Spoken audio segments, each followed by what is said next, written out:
Sebenarnya apa sih yang dimaksud dengan diplomasi itu? Siapa sih sebenarnya diplomat itu? Apa aja sih pekerjaan mereka itu?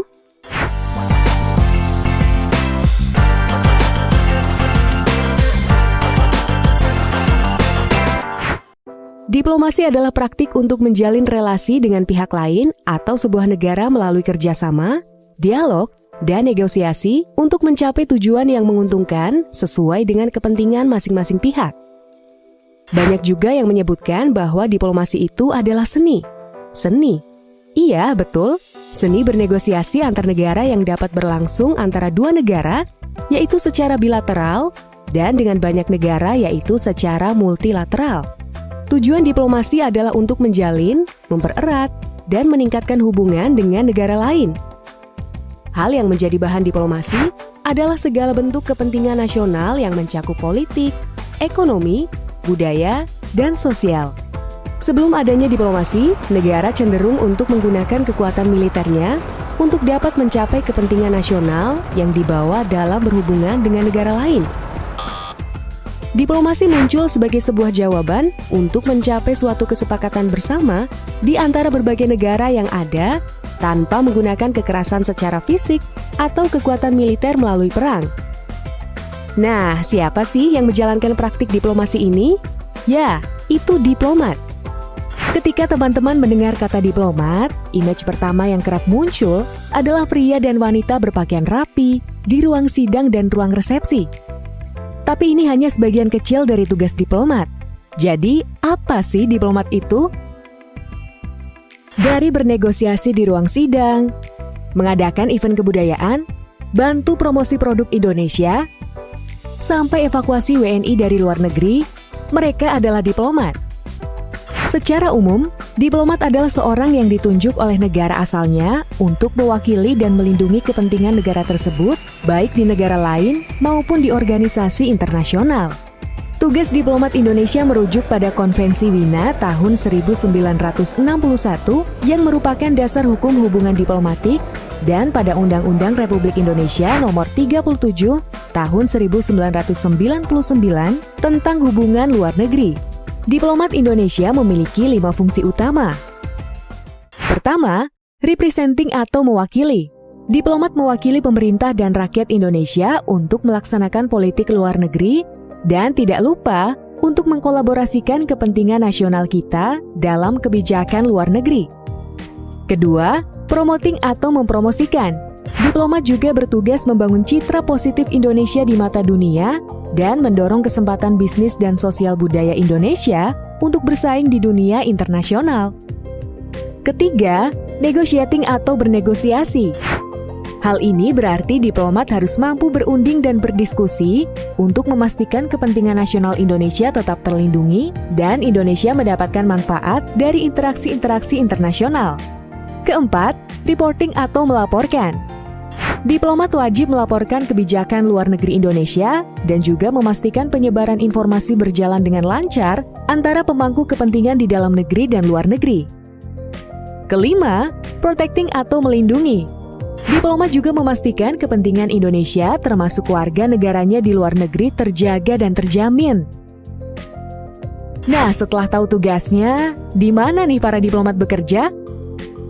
Seorang diplomat Indonesia adalah pegawai negeri sipil di Kementerian Luar Negeri atau Kemlu yang diberikan tugas, tanggung jawab, dan wewenang untuk melaksanakan kegiatan diplomasi dalam penyelenggaraan politik luar negeri. Saat ini jumlah total diplomat Indonesia adalah 1.964 orang dengan perbandingan sebanyak 1.234 orang diplomat laki-laki dan 730 orang diplomat perempuan. Para diplomat ditempatkan di Kementerian Luar Negeri dan 132 perwakilan Indonesia yang tersebar di seluruh dunia untuk memperjuangkan Indonesia. Dari perwakilan kita paling utara dunia di Helsinki, Finlandia hingga paling selatan di Wellington, Selandia Baru. Dari yang paling dekat di Singapura hingga yang paling jauh di Bogota, Kolombia. Para diplomat ini juga didukung oleh pegawai Kementerian Luar Negeri lain seperti bendaharawan, yaitu pegawai yang bertugas untuk mengatur administrasi dan keuangan, dan juga Kemlu memiliki pejabat komunikasi yang bertanggung jawab mengatur jalur komunikasi antara Kemlu dengan perwakilan-perwakilannya di luar negeri. Nah, itu dia teman-teman sekalian, sekilas mengenai tugas diplomat. Jadi, tidak semuanya hanya di ruang sidang dan di resepsi saja.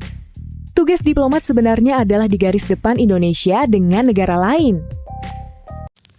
Assalamualaikum warahmatullahi wabarakatuh. Nama saya Dwi Fadilah dari kelas Hukum Diplomatik dengan nomor induk kemahasiswaan 4012311135. Baiklah, di sini saya akan menyampaikan tentang prinsip-prinsip hukum diplomatik. Beberapa prinsip hukum diplomatik antara lain yang pertama, kedaulatan negara setiap negara. Setiap negara memiliki hak untuk mengatur urusan internalnya sendiri dan tidak boleh dicampuri oleh negara lain. Prinsip ini menjadi dasar bagi hubungan diplomatik yang saling menghormati. Yang kedua, kesamaan perlakuan.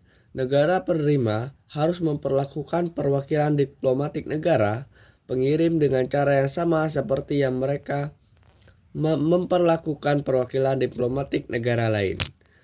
Yang ketiga, kekebalan diplomatik. Perwakilan diplomatik dan propertinya umumnya memiliki kekebalan hukum dari yurisdiksi negara penerima.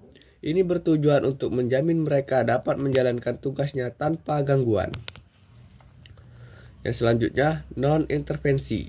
Negara tidak boleh ikut campur tangan dalam urusan internal negara lain. Prinsip ini bertujuan untuk menjaga kedaulatan negara dan mencegah konflik. Selanjutnya, persetujuan. Timbal balik, berhubungan diplomatik berdasarkan pada persetujuan bersama antara dua negara. Yang terakhir, itikat baik. Negara-negara harus selalu bertindak dengan itikat baik dalam hubungan diplomatik.